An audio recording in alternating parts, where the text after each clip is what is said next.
Shag Harbour UFO Incident. The Shag Harbour UFO incident was the reported impact of an unknown large object into waters near Shag Harbour, Nova Scotia, a tiny fishing village on the Atlantic coast, on October 4, 1967. The reports were investigated by various Canadian civilian, RCMP and Canadian Coast Guard, and military, Canadian Forces Navy and Air Force, agencies and the U.S. Condon Committee. Air Canada Flight 305. En route to Toronto, while flying over Sherbrooke in Saint John, Quebec, at 3,658 meters, 12,001 feet, from the Halifax International Airport, Air Canada First Officer Robert Ralph pointed out to Captain Pierre Charbonneau on Flight 305 that there was something strange out the left side of the aircraft at 7:15 p.m. In his report, the captain reported an object tracking along a parallel course a few miles away. He describes it as a brilliantly lit, rectangular object with a string of smaller lights trailing it. At 7:19 p.m., the pilots noticed a sizable, silent explosion near the large object. A second explosion occurred 2 minutes later, fading to a blue cloud around the object. Yellow object. Daryl Dorey, his sister Annette, and his mother were sitting on their front porch in Mahone Bay when they noticed a large object maneuvering above the southwestern horizon. The next day he wrote a letter to the RCAF Greenwood base commander asking what was flying over the water that evening, as he had never seen anything like it. While standing at the wheelhouse of his vessel, Captain Leo Howard Mersey was looking at 4 blips on his Decker radar that were stationary. When he looked up about 28 kilometers, 17 miles, from the vessel's windows he could see the 4 bright objects situated in a roughly rectangular formation. The entire crew of nearly 20 fishermen stood on deck and watched the object in the northeastern sky. Mersey radioed the Rescue Coordination Center and the harbor master in Halifax asking for an explanation and filed a report with the Lunenburg RCMP outlining his sighting when they returned to port. Halifax Harbor Sightings.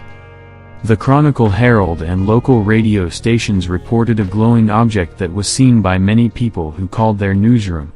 They reported witnessing strange glowing objects flying around Halifax at around 10 p.m. on the night of October 4, 1967, at about 11:20 p.m. Atlantic Daylight Time. It was reported that something had crashed into the waters of Shag Harbour. At least 11 people saw a low-flying lit object head towards the harbor.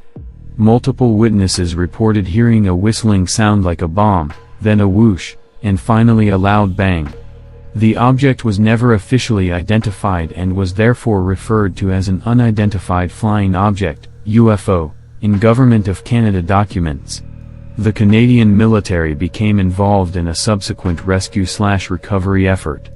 The initial report was made by resident Laurie Wickens and 4 of his friends. Driving through Shag Harbour, on Highway 3, they spotted a large object descending into the waters off the harbor. Attaining a better vantage point, Wickens and his friends saw an object floating 250 to 300 meters, 820 to 980 feet, offshore in the waters of Shag Harbour. Wickens contacted the RCMP detachment in Barrington Passage and reported he had seen a large airplane or small airliner crash into the waters off Shag Harbour. Assuming an aircraft had crashed, within about 15 minutes, 2 RCMP officers arrived at the scene. Concerned for survivors, the RCMP detachment contacted the Rescue Coordination Center, RCC, in Halifax to advise them of the situation and ask if any aircraft were missing. Before any rescue attempt could be made, the flying object, with lights still showing, started to sink and disappeared from view. A rescue mission was quickly assembled. Within half an hour of the crash, local fishing boats went out to the crash site in the waters of the Gulf of Maine off Shag Harbour to look for survivors.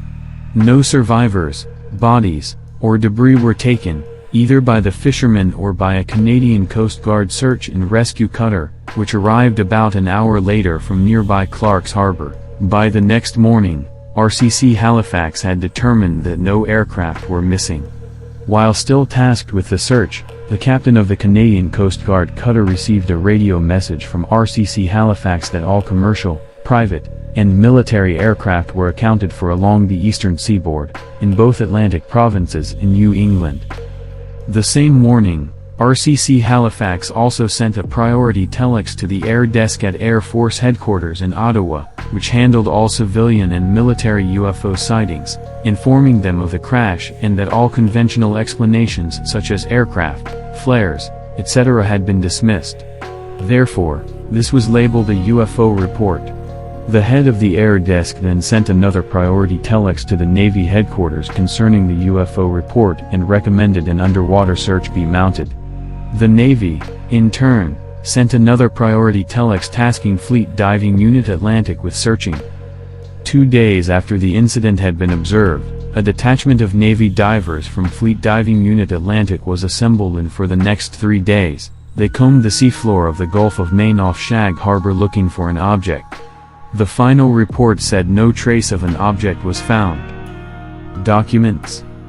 There is a summary of the event from the Department of National Defense files located at the National Library and Archives. The Shag Harbour reports received extensive front-page coverage in the Halifax Chronicle-Herald.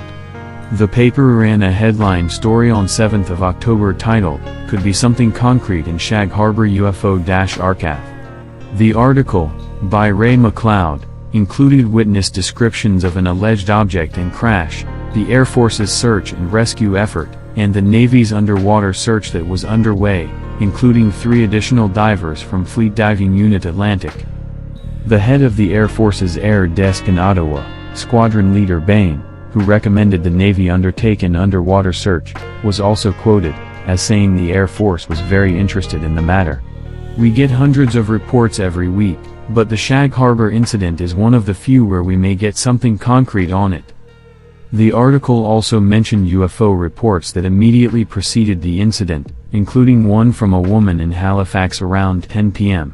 The Chronicle-Herald ran another story on 9th of October titled "UFO Search Called Off," stating that the Navy had ended an intensive undersea search for the mysterious unidentified flying object that disappeared into the ocean here Wednesday night. As to what was found, the Navy stated, "Not a trace. Not a clue. Not a bit of anything." The story of the search being called off for an alleged mysterious dark object was also carried by the Canadian press and other newspapers.